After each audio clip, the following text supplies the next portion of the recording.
Welcome back to my second video, where I take on Conkle Bonk Trail in Summerland, BC, with my trusty bike and drone. This ride takes us past the rodeo grounds, heading towards Falder, about 10 kilometers (6.2 miles) west of Summerland. Interestingly, this spot marks the end of the Kettle Valley Steam Railway. The trail itself is well maintained and perfect for biking. It winds through sagebrush, pine trees, lupins, and a variety of other flora, closely following the historic Kettle Valley Railway tracks. Now, let's talk about the DJI Mini 4 Pro. Its built-in obstacle avoidance system creates a virtual safety bubble, allowing it to detect obstacles in all directions.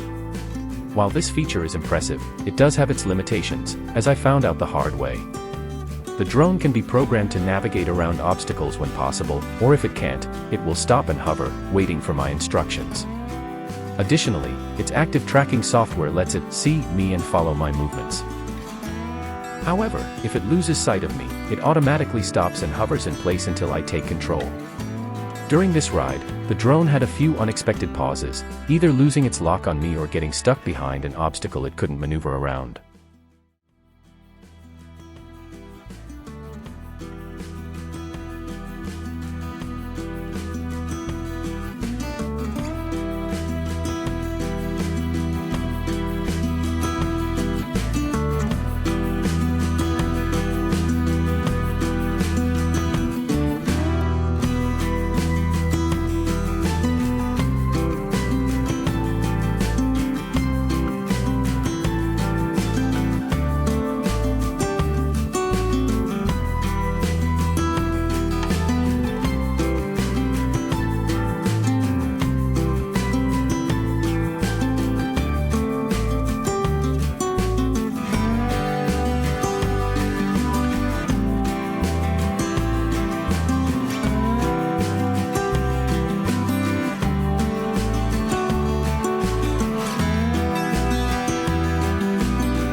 Coming up shortly, you will see the demise of my drone, ending my adventurous flights with the drone, an escapade that met an unfortunate yet enlightening conclusion. As I watch it make its way to the repair shop, I can't help but reflect on the lessons learned the hard way. The fault was entirely mine. I should have realized, long before the crash, that I was flying in an area riddled with challenges for the drone's connections and obstacle avoidance system. The signs were all there, glaring at me like a bright warning light. Interference saturated the airwaves, and the terrain wasn't forgiving either. Yet, in my eagerness to push limits, I ignored the clues. Flying too fast, I soon discovered, is not a good companion for a system designed to react within its own constraints. The drone tried its best, it really did, but even the finest technology has its boundaries. My impatience, coupled with high-speed maneuvers, was a recipe for disaster. Before I knew it, my beloved machine was spiraling into a situation it couldn't recover from. Now, it sits in transit to DJI for repairs. The sting of failure is softened only slightly by the hope that it will return to me, as good as new, ready for future adventures in the sky. But this time, I promise myself, things will be different.